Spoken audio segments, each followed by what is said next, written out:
they look at these individuals and they just, for some reason, just think that they don't care. And that's not the thing. In fact, they should encourage them to care. Nobody wants to be in and out of jail for the rest of their life. Again, this comes back to your work environment. Sometimes some of them have come for so long not knowing what's expected, not knowing what it takes. When you set the stage on day one, what it takes, remind them, work with them, talk with them. They're people too, just like you. We all make mistakes. I make mistakes. You make mistakes. Every person I know make mistakes. You gotta be honest about your mistakes. Hold yourself accountable.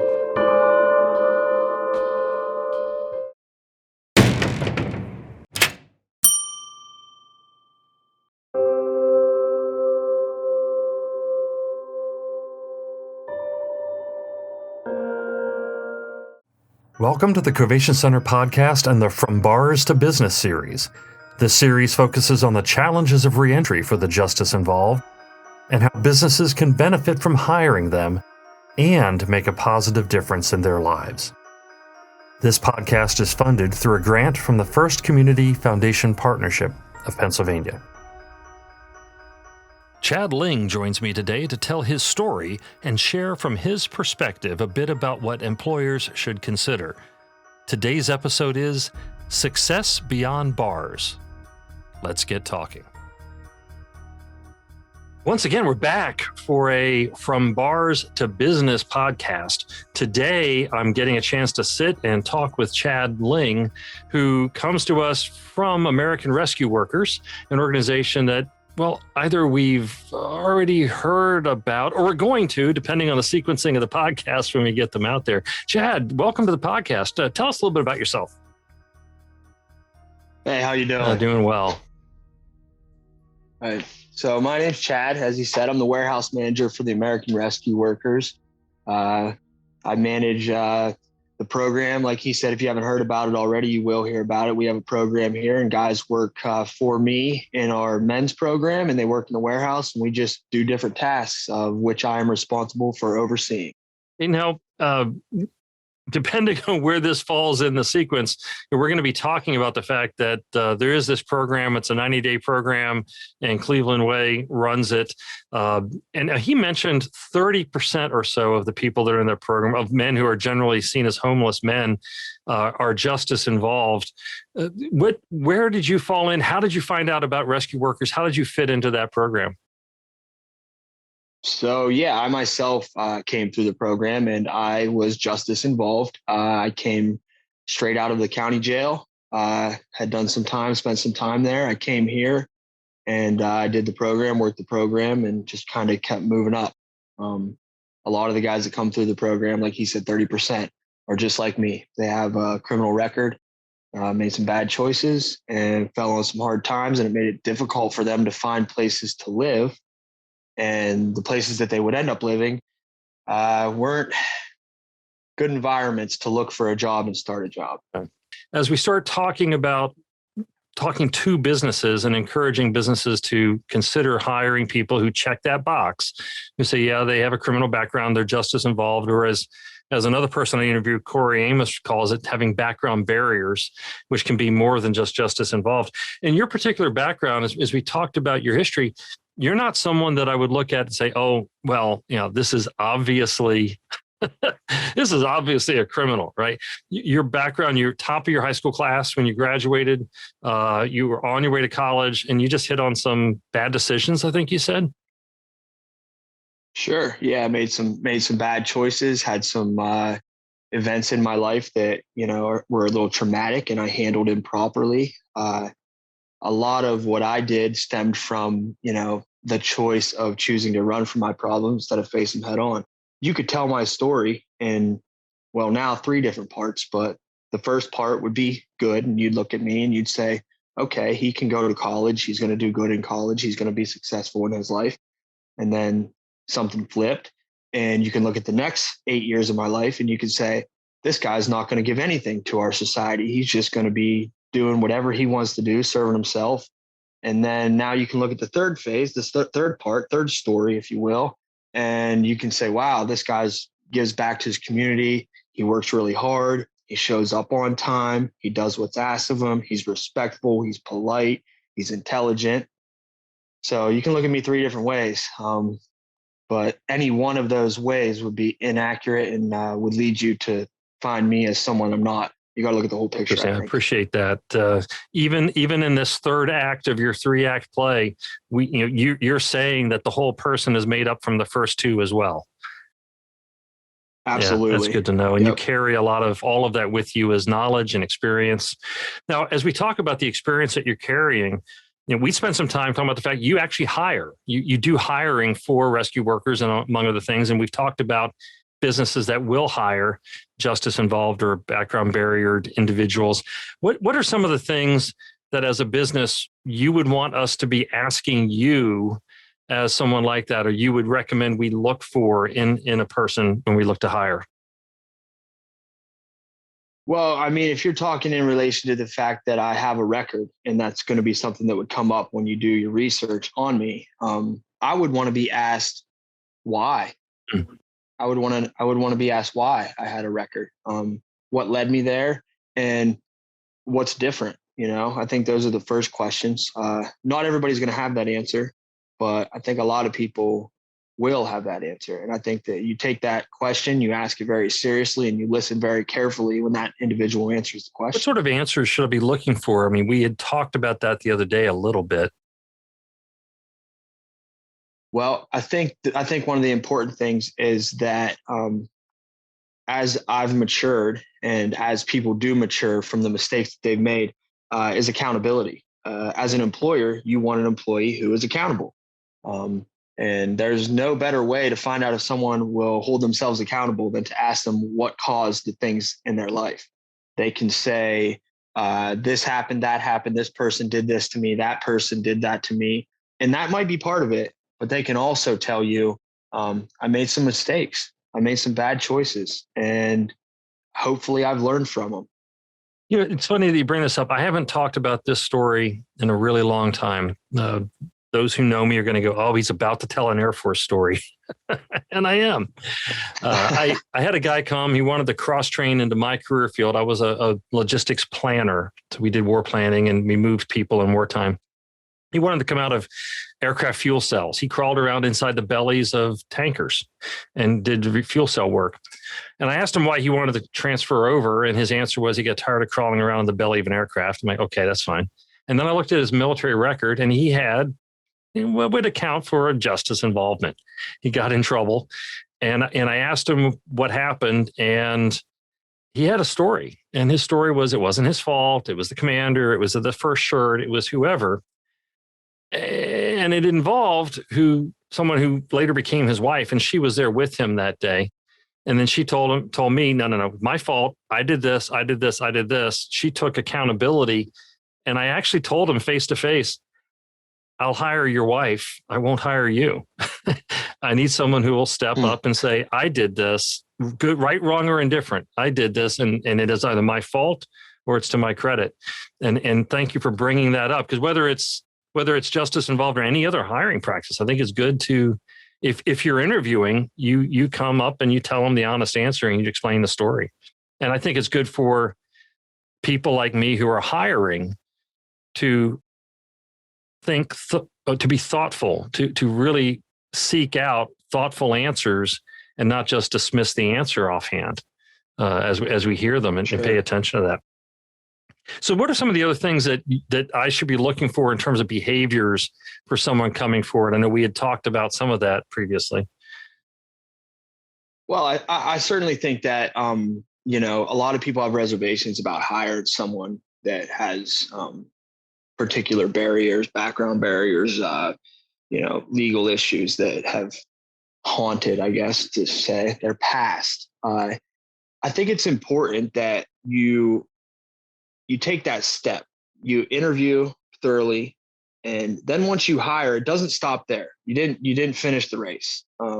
You have to start to kind of cultivate that individual. When they come in, you let them know what's important to you.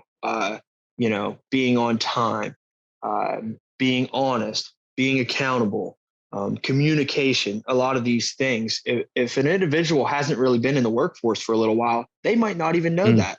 Oftentimes, a lot of the individuals that they've surrounded themselves with don't care if the person communicates with them. They don't care if they show up 2 hours late to something. You got to let them know. You got to be firm with it. You create an environment where that's what you expect. If they know that and then they choose to not listen to that, well, then you move forward and you let them know that the consequences of that are that they lose their job. A lot of times I find with individuals that I hire and work with, if I come in right from the rip, right out the door and let them know that this is what's expected, this is what I need, they're good with it.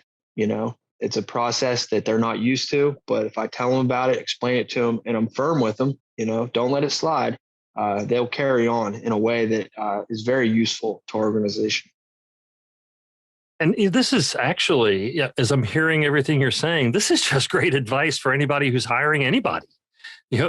Establish expectations, make sure they're clear expectations and that you're going to hold people accountable to it, and that you'll promote them or you'll fire them or whatever that's just great advice. Right. And I think a lot of people, employers that I've worked for, that they don't set that bar from the beginning. And you need to expect that from all your employees, ones that have been there for 5 years and one that have been there for 5 hours. You need to expect the same thing. It creates an environment that is it's good. If you want to grow your business, if you want to scale up, whatever that looks like, you need to scale up properly. And that includes all these things. So these individuals that have backgrounds, they're no different than the ones that don't. They just made some mistakes. That gives them an opportunity to hold themselves accountable. And you might have to tell them a couple things that they're not used to hearing, but you'll find out very quickly if they're built for your organization or if they're not. And I like what you're bringing up there too, that some of the challenges that we may face as an employer with them as an employee are simply they haven't had an experience that others have had. They've had a different experience. And so we just need to kind of help them along that path. And one of the things that we do as employers is look to temporary agencies or temp agencies. And temp agencies do a lot of placements, and I'm going to be reaching out to a few of them to talk to. What are some of the things you've seen happen with these temp agencies, and what do you think temp agencies should be doing as they work with Justice Involved? Well, I think that, again, a lot of this comes back down to basic stuff like communication. They got to communicate with the individuals that are coming in, find out. A lot of times they'll just place them as quick as possible. And that's good for a time. It gets them a job, it gets them out there working. But if it's not a good fit, it falls apart really quickly. I've seen situations where temp agencies will have a guy come in and he'll have the type of background that won't allow him to be hired on or go into the next phase of the job, because the temp agency, you work under them for a time, and then at some point the goal is to have them hired on with the actual company. And a lot of times these guys, and it becomes discouraging for them. They've had a lot of issues that discourage them from going out and working. Oh, I can't work here because of this, or I can't work here because of this. Don't place them into a place that they're only going to last 3 months, and then when they go to get hired on, they find out, wait a minute, I can't even work here anyway. I was just able to because I was under the temp agency. It comes down to the fit. I think they need to take a little bit more time looking to see where individuals fit. And I would actually encourage temp agencies to look to smaller businesses, not just necessarily volume, but quality.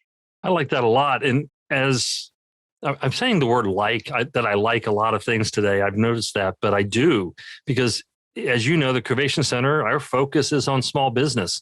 And small businesses often will say, look, I'm too small to take that risk. And so as we're looking to encourage businesses to consider hiring Justice Involved, we're not telling them to hire somebody simply because they check a box. We're asking a business to be careful, but to consider an employee as an employee and everything they're bringing to the table.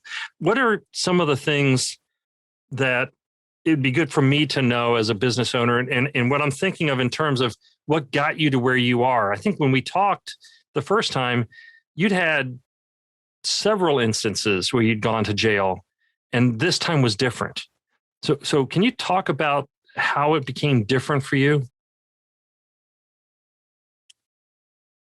I got too comfortable with the way my life was going, and I had realized that if I stayed comfortable, nothing would change. I had to make a change. I had to make a complete change, 180 degrees.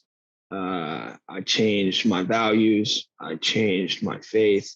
And I changed pretty much everything I did from the time I woke up until the time I went to bed. I started paying attention to everything I did, being mindful and doing the best I could in everything that I did. That's for me. I think it's good advice for anybody. When I tie my shoes as best as I can possibly tie my shoes. It doesn't matter what I'm doing. I just try to do the best I can.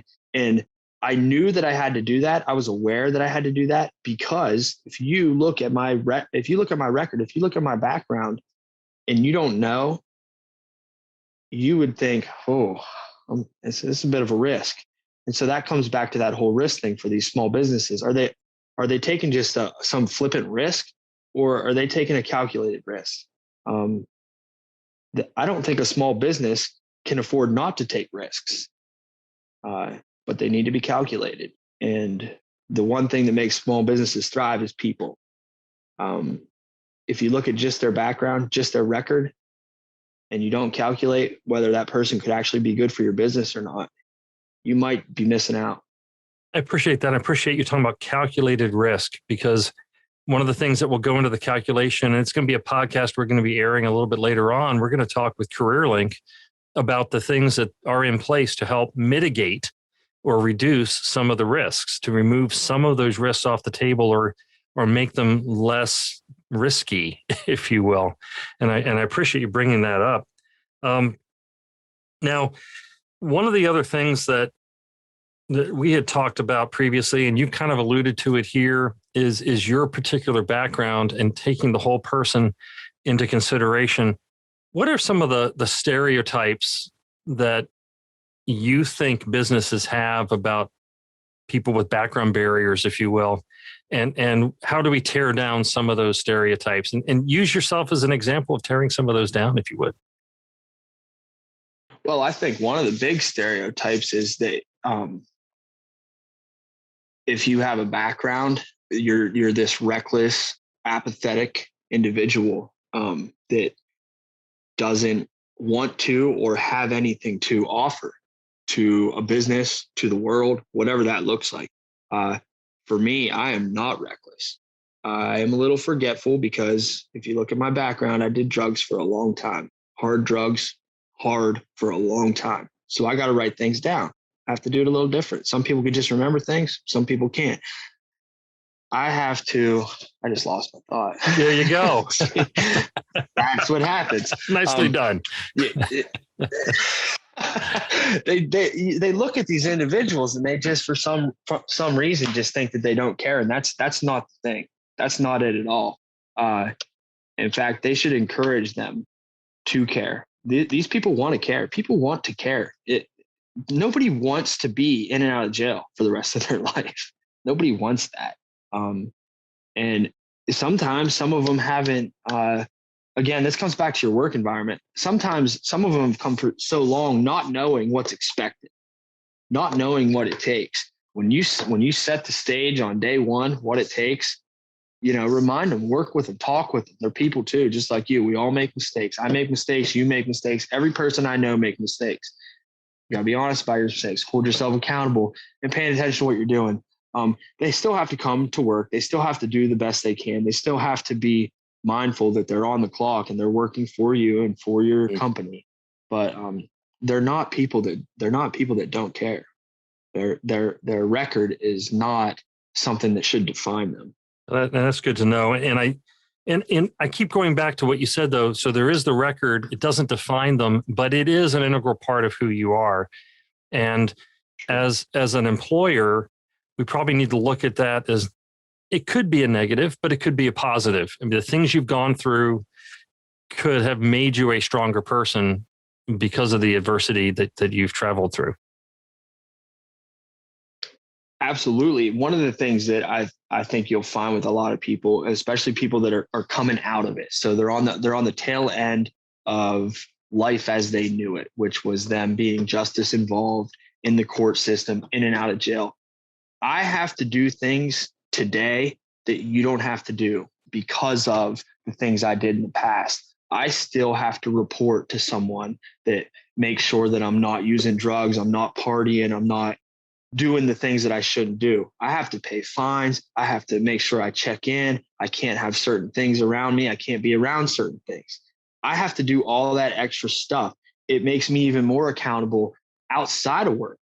I have to do all these things. When an individual is coming out of that on the back end, whether they're still on probation or whether they're still on parole or whatever that might be, they actually have their whole day is they're held accountable for their entire day. So they've already started this process. They already know what this looks like and what they should be doing. And then they just have to transfer that into their life at work. I'm going to go off we don't have a script. I'm going to go off script for a brief second and talk about that whole day is accounted for.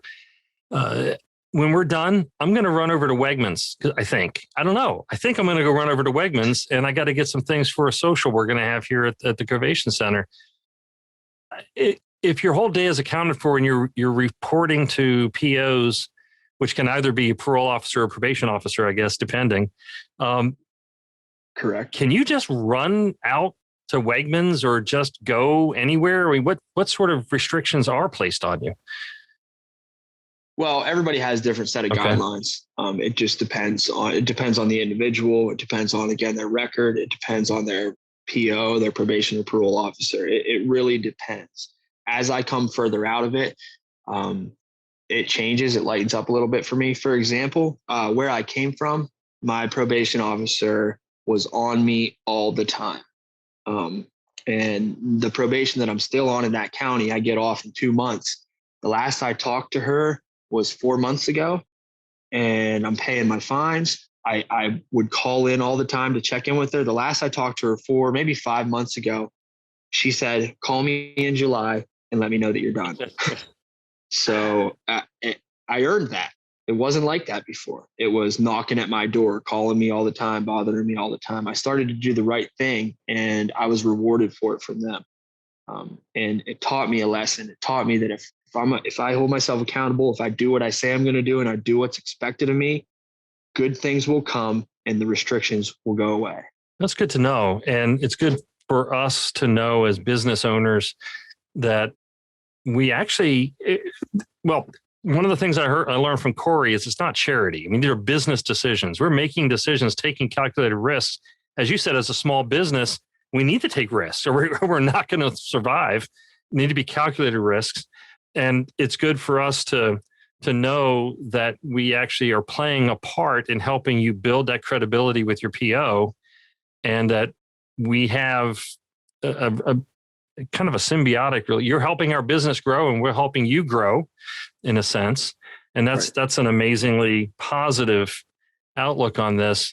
And ultimately, I view this as we're helping somebody come from being something we have treated as an object, a checkbox, to you're a member of our community. You're a friend.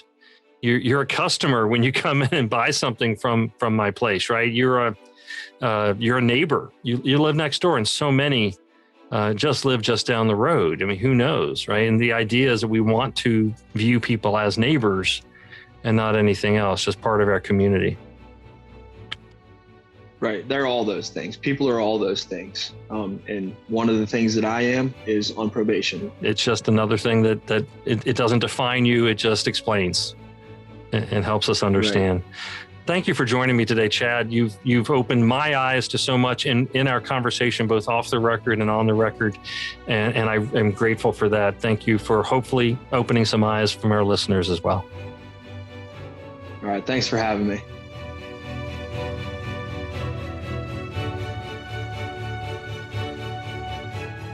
Thank you for joining us for this podcast. Hopefully you found it informative, and please listen to the remaining parts of this multi-part series as we explore the ways businesses can be successful in hiring and providing support for justice-involved individuals. We encourage you to check out the other resources the Covation Center has for small business owners. Visit our website at covationcenter.org and be sure to watch our video series on YouTube. Just search for Covation Center. We provide various videos designed to help you start and grow your small business. Until next time, have a great day.